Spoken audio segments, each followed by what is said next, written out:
हाँ hello friends, हम लोग आ गए हैं न्यू वीडियो में। अभी कुछ एंगेजमेंट के कारण जो है वीडियो नहीं डाल पा रहे हैं, तो एक दो दिन वीडियो नहीं आया। ये पार्ट टू है हमारा। पार्ट वन ऑलरेडी हम लोग बात कर चुके हैं। टीआरई टू में हम लोग को क्या क्या मेन पॉइंट्स देखना है, तो आज पार्ट टू के साथ आए हैं। पार्ट टू में देख सकते हैं हम लोग की स्टार्ट करते हैं और देखेंगे हम लोग की क्या एग्जैक्टली जो है पॉइंट्स है जो जो इम्पोर्टेंट है। जैसे उम्मीदवार जो भी है शिक्षक भर्ती के लिए ऑनलाइन आवेदन कर रहे हैं, उनके पास वैलिड ईमेल आईडी होना चाहिए। जो रजिस्ट्रेशन कर रहे हैं तो उनके लिए वैलिड ईमेल आईडी होना एकदम मस्ट है। वो चाहिए ही चाहिए। वैलिड ईमेल आईडी नहीं है तो आप नहीं कर पाएंगे, क्योंकि उसी पे ओटीपी भी जाता है। नेक्स्ट है, वहीं आप फॉर्म भरते समय जिस भी नंबर पे उसमें लिख रहे हैं उसका वर्किंग कंडीशन होना आवश्यक है। मतलब कि आप मोबाइल नंबर जो दे रहे हैं वो वर्किंग कंडीशन में होना चाहिए, आपका पर्सनल होना चाहिए, या फैमिली मेंबर का भी अगर दिए हुए हैं तो फैमिली मेंबर का भी ऐसा होना चाहिए कि एक्टिव कंडीशन में होना चाहिए। ठीक है। थर्ड पॉइंट में आते हैं, आयोग की ओर से मांगे गए सभी जरूरी दस्तावेज उम्मीदवार के पास हो।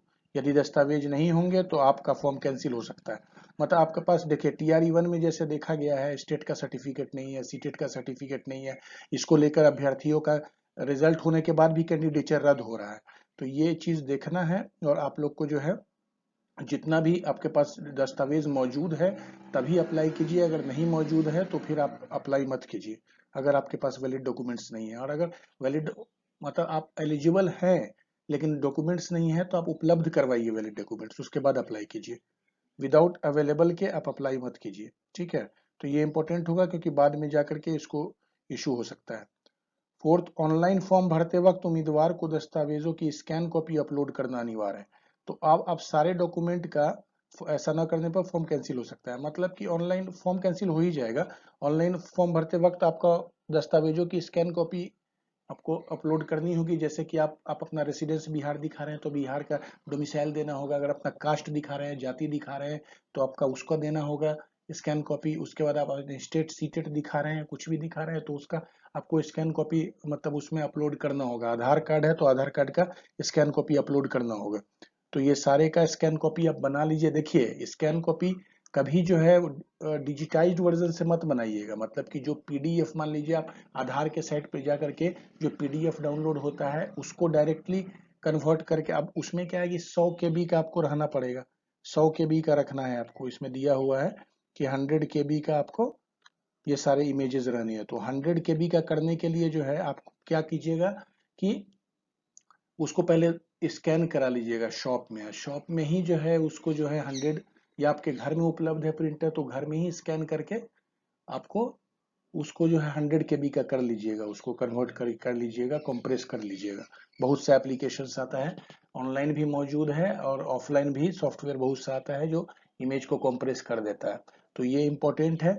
ये इसलिए इंपॉर्टेंट बता रहा हूँ क्योंकि टीआरई वन में बहुत इशू हुआ था रेसिडेंशियल में और ईडब्ल्यूएस सर्टिफिकेट, कास्ट सर्टिफिकेट में जो डिजिटल सिग्नेचर है वो मिस हो गया था।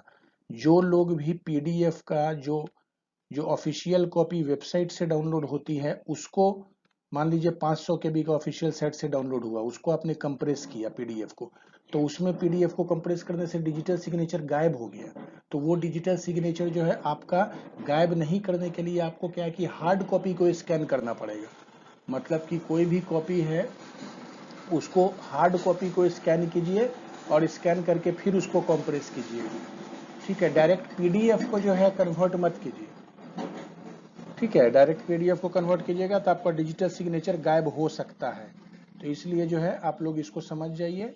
हार्ड कॉपी को डायरेक्ट स्कैन कीजिएगा, हार्ड कॉपी को, और उसको अपलोड कीजिएगा। नेक्स्ट जो है हमारा, उम्मीदवार को ऑनलाइन फॉर्म भरने के लिए डेस्कटॉप या लैपटॉप की आवश्यकता होगी। ये तो होगी, ये सभी को पता है।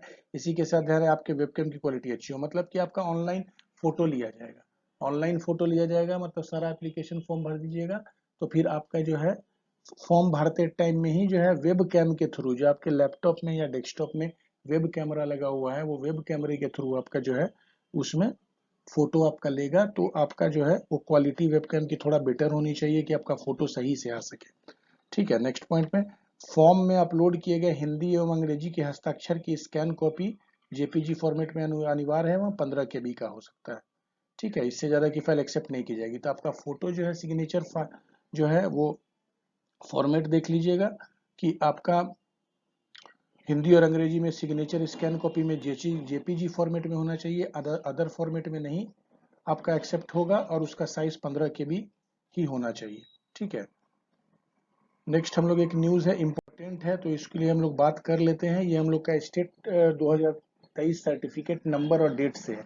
तो अभी जैसे हम लोग देख सकते हैं कि स्टेट का सर्टिफिकेट हमारे पास है, लेकिन उसमें सर्टिफिकेट नंबर इशू डेट मांग रहा है। मतलब आप जो रजिस्ट्रेशन कर रहे हैं, तो आप अगर स्टेट का ऑप्शन दे रहे हैं तो ये सर्टिफिकेट नंबर और इशू डेट मांग रहा है। तो उसमें आप क्या डालेंगे? तो देखिए, अभी अगर मुझसे अगर बोला जाए तो एक इसमें यूनिक आईडी आता है।